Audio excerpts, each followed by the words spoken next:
The age of Ikshvakus is considered as the golden age for Buddhism in South India.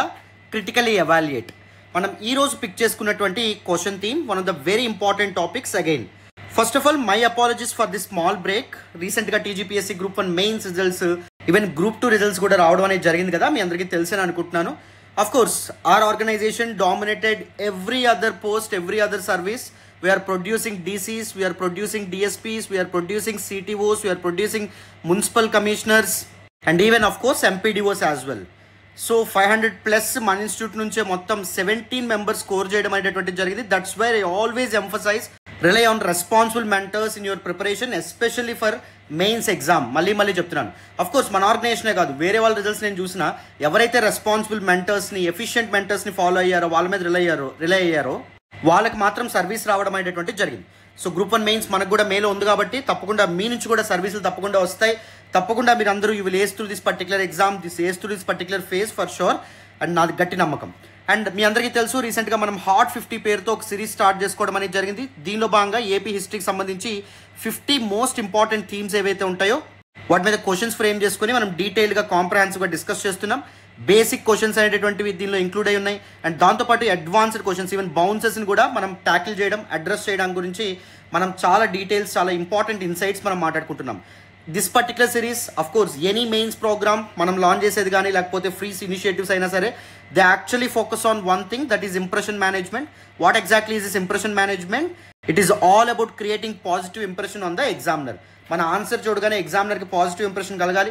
అది కలగాలంటే examiner ఏదైతే expect చేస్తున్నాడో మన answer నుంచి వాటన్నిటిని తప్పకుండా మనం include చేయాలన్నట్టు.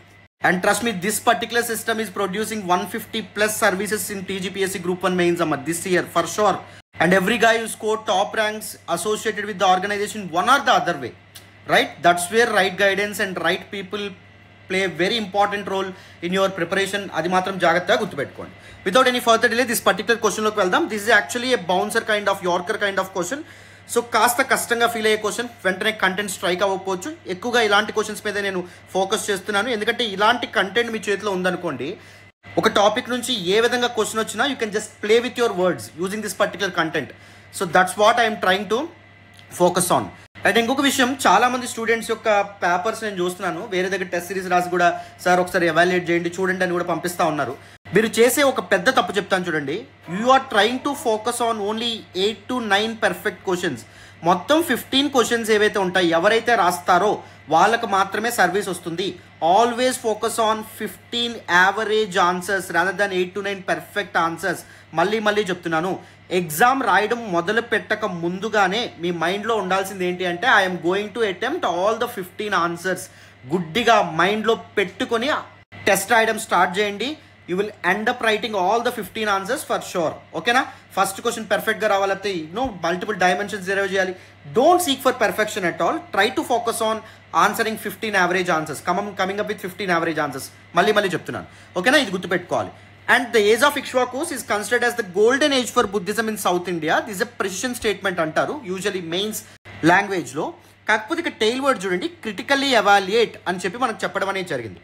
See, whenever you look at this particular tail word critical evaluate, that simply mean there was actually some debate or confusion regarding the prescient statement. అంటే ఇక్ష్వాకుల యొక్క కాలం ఏదైతే ఉందో దాన్ని బౌద్ధ మతానికి, దక్షిణ భారతదేశంలో బౌద్ధ మతానికి స్వర్ణయుగం అని చెప్పి కొంతమంది పరిగణిస్తారు. సవిమర్శనాత్మకంగా విశ్లేషించండి అని చెప్పి అడగడం అనేది జరిగింది. ద ప్రెసిడెంట్ స్టేట్మెంట్ విషయంలో there was actually proper debate or confusion, లేకపోతే క్రిటికల్ ఎవాల్యుయేట్ అని చెప్పి మనకి ఎవరు, రైట్? సో క్రిటికల్ ఎవాల్యుయేట్ అని చూడగానే ఇంట్రడక్షన్లో what you need to do, you need to establish the confusion, you need to establish that particular debate for sure. And in the body part what you need to do, you need to come up with both the arguments in favour of considering the age of Ikshvakus as golden age for Buddhism, as well as the limitations, arguments against this particular perception ఏదైతే ఉందో దాంతో కూడా మీరు ముందుకు రావాలి with proper substantiation and examples. అర్థమవుతుందని అనుకుంటున్నాను. ఇక్కడ చూడండి, through our impression management strategy ఎగ్జామ్ని ఇది ఎక్స్పెక్ట్ చేస్తారు. ఇంట్రడక్షన్లో తప్పకుండా ఇండక్షన్ నుంచి క్రిటికల్ ఎవాల్యుయేట్ అనగానే ఇండక్షన్ నుంచి దట్ కన్ఫ్యూజన్ డిబేట్ ఏదైతే ఉందో యాస్పిరెంట్ ఎస్టాబ్లిష్ చేశాడా లేదని ఎక్స్పెక్ట్ చేస్తారు. మన ఇంప్రెషన్ మేనేజ్మెంట్ స్ట్రాటజీ ఏం చెప్తుంది, ఎగ్జామినర్కి ఏది కావాలో అదే ఇవ్వాలని చెప్పి మనం మాట్లాడుకుంటున్నాం కదా. సో ఇంట్రడక్షన్ నుంచి ఫస్ట్ 2 పారామీటర్స్ ఇక్కడ క్రిస్ప్ అండ్ షార్ట్గా ఇండక్షన్ అనేటటువంటి ఉందా లేదా చూస్తారు. అండ్ దాంతోపాటు రిలవెంట్గా ఉందా లేదా చూస్తారు. రిలవెంట్గా ఉంది అంటే you are focusing on the central idea of the question అని మీరు చెప్పకనే చెప్పాలంటే the major keyword in the question ఏదైతే ఉందో తప్పకుండా మీ ఇంట్రడక్షన్లో పడాలమ్మా. అర్థమైందో? You need to stay as closely as possible to the central idea of the question and అది ఎగ్జామినర్కి పర్ఫెక్ట్గా కన్వే అవ్వాలి. కన్వే అవ్వాలంటే ఏం చేయాలి? ఇంపార్టెంట్ కీవర్డ్ ఏదైతే ఉందో క్వశ్చన్లో ఉన్నది తప్పకుండా మనం ఏం చేయాలి? మన ఇంట్రడక్షన్లో మెన్షన్ చేయాలి. క్రిటికల్ ఎవాల్యుయేట్ అయినప్పుడు ఏం చేస్తారు? You need to establish that particular debate or confusion. గుర్తుపెట్టుకోండి. సో ఈ ఇంట్రడక్షన్ చూడండి ఎంత చక్కగా రాసాము. The period of Ikshvakus is considered as the golden age of Buddhism. That is the keyword that you need to mention in South India by some scholars. But the geographical limitations of their power or sway and the absence of popular support may contradict with this particular perception. అంటే కొంతమంది scholars ఇక్ష్వాకుల కాలాన్ని దక్షిణ భారతదేశ బౌద్ధ మత చరిత్రలో స్వర్ణయుగంగా పిలిచినప్పటికీ కొన్ని limitations అనేటటువంటి ఉన్నాయి. ఫర్ ఎగ్జాంపుల్, ఇక్ష్వాకులు ఎంటైర్ సౌత్ ఇండియాని తమ కంట్రోల్లోకి తెచ్చుకోలేదు కదా. ఇక్ష్వాకుస్ ఓన్లీ కృష్ణా గుంటూరు వ్యాలీ ఏదైతే ఉందో, ద రీజన్ ఏదైతే ఉందో దాన్ని మాత్రమే పరిపాలించడం అనేటటువంటిది జరిగింది. అండ్ దాంతోపాటు the absence of popular support as well. వీళ్ళ కాలంలో బౌద్ధ మతానికి రాయల్ ప్యాటర్నేజ్ దక్కినప్పటికీ, ఇన్ఫాక్ట్ చెప్పాలంటే ఓన్లీ వీరపురుషదత్తుడు మాత్రమే బుద్ధిజం ఏదైతే ఉందో దాన్ని ప్యాటర్నైజ్ చేయడం అనేది జరిగింది. All the other people, even other religions ఏవైతే ఉన్నాయి, హిందూ స్ట్రక్చరల్ టెంపుల్స్ ఏవైతే ఉంటాయి అవి కూడా కన్స్ట్రక్ట్ కావడం అనేది జరిగింది వీళ్ళ సమయంలో, right? So this absence of popular support, masses support లేకపోవడం కూడా ఈ పర్సెప్షన్ని కాంట్రడిక్ట్ చేస్తుంది అని చెప్పి మనం డిబేట్ ఏదైతే ఉందో దాన్ని ప్రాపర్గా ఎస్టాబ్లిష్ చేసాం. క్లారిటీ వస్తుందని అనుకుంటున్నాను, అర్థం చేసుకుంటున్నారు అనుకుంటున్నాను. Ikshvakus and their patronage to Buddhism. So ఇక్కడ చూడండి ఎంత చక్కగా మనం దిస్ పర్టికులర్ మ్యాప్ ఏదైతే ఉందో, డయాగ్రామ్ ఏదైతే ఉందో అని వేయడం అనేది జరిగింది. సో చూడండి, ఒకవైపు డైనాసిటీస్ పెట్టాం అండ్ దాంతోపాటు ప్యాటర్నేజ్ ఆఫ్ బుద్ధిజం పెట్టాం. శాతవాహనుల కాలంలో ద స్టేటస్ ఆఫ్ బుద్ధిజం, వేరస్ ఇక్ష్వాకుల కాలంలో ఒక క్రూషియల్ స్టెప్కి, సిగ్నిఫికెంట్ స్టెప్కి చేరుకోవడం అనేది జరిగింది. అండ్ విష్ణుకుండినుల కాలంలో వాళ్ళు ప్రిడామినెంట్లీ వేదిక్ బ్రాహ్మణిజంని ప్యాటర్నైజ్ చేయడం వల్ల డిక్లైన్ ఆఫ్ బుద్ధిజం ఏదైతే ఉందో, subsequent decline of Buddhism after Ikshvakus మనం చూడొచ్చు, ఇజంట్ ఇట్? సో ఎంత పర్ఫెక్ట్గా మనం అది రిప్రజెంట్ చేసామో చూడండి. దీస్ కైండ్ ఆఫ్ మ్యాప్స్ ఆ డయాగ్రామ్స్ ఏవైతే ఉంటాయో they will give you an edge over others. అర్థమవుతుందా? Since we trained our TSPSC group and mains aspirants with respect to this diagrams, this value additions. కాకపోతే మీరు మన ప్లేలిస్ట్లో కూడా చూడొచ్చు, హిస్టరీకి ఎలాంటి డయాగ్రామ్స్ వేయాలి, పాలిటీకి ఎలాంటి ఫ్లో చార్ట్స్ అయితే ఎంబలిష్మెంట్స్ అనేటువంటి వేయాలి, లేకపోతే ఎకానమీకి దిస్ డేటాని ఎలా టేబులర్ ఫామ్లో రిప్రజెంట్ చేయాలి, ఈవెన్ మనకి గవర్నెన్స్ పార్ట్కి వచ్చేటప్పటికి ఏఆర్సీ రిపోర్ట్స్, రికమెండేషన్స్ ఏ విధంగా పర్ఫెక్ట్గా ఆన్సర్స్లో ఇన్కార్పొరేట్ చేయాలి, ఇవన్నీ మనం మాట్లాడడం అనేటువంటిది జరిగింది. So these kind of things ఏవైతే ఉంటాయో అవి మీకు ఎక్స్ట్రా ఎడ్జ్ అనేటువంటిది ఇస్తాయి, గుర్తుపెట్టుకోండి. సో ఇక్ష్వాకుస్ అండ్ దర్ ప్యాటర్నేజ్లో ఫస్ట్ రాయల్ ప్యాటర్నేజ్. Ikshvaku rulers such as Virapurushadatta and even the women from royal court such as Shantishri, Kodabalishri, Upasika Bodhishri, they made extensive donations to Buddhist institutions. నాగార్జునకొండలో చాలా విహారాస్ అండ్ చైత్యాస్ ఏవైతే ఉంటాయో వాటిని వీళ్ళు కన్స్ట్రక్ట్ చేయడం అనేటువంటిది జరిగింది. బట్ ఇక్కడ ఒక లిమిటేషన్ ఏంటంటే ఓన్లీ వీరపురుషదత్తులు మాత్రమే బుద్ధిస్ట్ ఇన్స్టిట్యూషన్స్కి ఎక్స్టెన్సివ్గా డొనేట్ చేశారు. బట్ అదర్ పీపుల్ ఎవరైతే ఉన్నారో, రూలర్స్ ఎవరైతే ఉంటారో వాళ్ళు అంత సిగ్నిఫికెంట్ కంట్రిబ్యూషన్ చేయలేదు. That can be a limitation, మనం తర్వాత మాట్లాడదాం. Second one, prominence of Nagarjunakonda. Nagarjunakonda ప్రస్తుతం నందికొండ ప్రాజెక్టులో భాగంగా నీటి కింద ఉండడం అనేది జరిగింది, మునిగిపోవడం అనేది జరిగింది నాగార్జున సాగర్ ప్రాజెక్ట్ విషయంలో. సో అయితే the remains at Sriparvata or Nagarjunakonda suggest that it became a prominent cultural centre under the rule of Ikshvakus. It became a prominent Buddhist centre under the rule of ఇక్ష్వాకుస్గా కూడా మనం చెప్పొచ్చు. ఎగ్జాంపుల్స్ చూడండి ఎలా ప్రాపర్గా సబ్స్టాన్షియేట్ చేసాము. Construction of Parvata Mahachaitya at Nagarjunakonda by Shantishri and Mahavihara for Mahishasika sect of Buddhism by Kodabalishri. These are important things, ఎగ్జాంపుల్స్తో మనం ప్రాపర్గా సబ్స్టాన్షియేట్ చేయడం అనేటువంటి జరిగిందాం. And development of Mahayana Buddhism as well. Mahayana Buddhism along with diverse internal sects such as Mahavinaya Shaila కానీ, లేకపోతే అపర మహాశైల కానీ, లేకపోతే బహుశ్రుతియ కానీ, ఇలాంటి different subsects of Mahayana Buddhism ఏదైతే ఉందో ఫ్లరిష్ అవ్వడం అనేటువంటి జరిగింది during the age of Ikshvakus. And spread of Buddhism as well. Ikshvakus connected South India with the Deccan, North India, even foreign regions like Simhala Desa.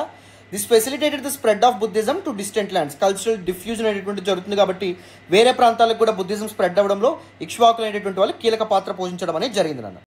And the next important thing, Upasika centred Buddhism. Upasikas అంటే బుద్ధిజంని follow అయ్యేటటువంటి మహిళలు ఎవరైతే ఉంటారో వాళ్ళు ఉపాసికాగా పిలవడం అనేది జరుగుతుంది. The period of Ikshvakus witnessed significant growth of Upasika-centered Buddhist principles with the active participation of women in the patronage of Buddhism. చాలా మంది మహిళలు పార్టిసిపేట్ చేయడం అనేది ఉపాసిక బోధిశ్రీ, అటవీ శాంతశ్రీ, హర్మశ్రీ ఇలాంటి వాళ్ళు పార్టిసిపేట్ చేయడం అనేటువంటిది జరిగింది, ఇజంట్ ఇట్? సో ఒక 5 ఇంపార్టెంట్ ఆర్గ్యుమెంట్స్తో మీరు ముందుకు వస్తే చాలా మంచి ఆన్సర్ తయారవడం అనేది జరుగుతున్నాం. But there were some limitations. ఇప్పుడు కౌంటర్ ఆర్గ్యుమెంట్స్ ఏవైతే ఉంటే వాటి గురించి కూడా మాట్లాడదాం. ఫస్ట్ ఇంపార్టెంట్ కౌంటర్ ఆర్గ్యుమెంట్ ఏంటి? ఇక్కడ ఇక్ష్వాకుల కాలాన్ని golden age of Buddhism in south India అన్నాం. బట్ సౌత్ ఇండియా మొత్తాన్ని వీళ్ళు రూల్ చేశారా అంటే రూల్ చేయలేదు. Only the Guntur Krishna reason of present Andhra Pradesh మాత్రం వీళ్ళు రూల్ చేయడం అనేది జరిగింది. The rule of Ikshvaku limited to only Krishna valley but not entire south India. That's a limitation. Absence of popular patronage by masses. Royal patronage చూసాము, but సామాన్యులు ఏ విధంగా బుద్ధిజంని ఆచరించారు, ఏ విధంగా ప్యాటర్నేజ్ చేశారు, ఆదరించారు అనే విషయం మనకు తెలియదు, మనకి ఇన్ఫర్మేషన్ లేదు. Patronage of other religions and construction of structural temples by Ikshvakus, isn't it? For example Pushpabhadra Swami temple, Kartikeya temple, Ashtabhuja Swami temple, వీటికి సంబంధించిన రిమైన్స్ నాగార్జునకొండలో బయటపడమైనటువంటిది జరిగిందమ్మా, రైట్? సో బుద్ధిజంతో పాటు అదర్ రిలీజన్స్ కూడా వీళ్ళు ప్యాటర్నైజ్ చేయడం వల్ల we cannot say like this their age is considered as the golden age of Buddhism in south India, isn't it? So conclusion చూడండి ఎంత చక్కగా మనం ఫ్రేమ్ చేయడం అనేది జరిగిందో.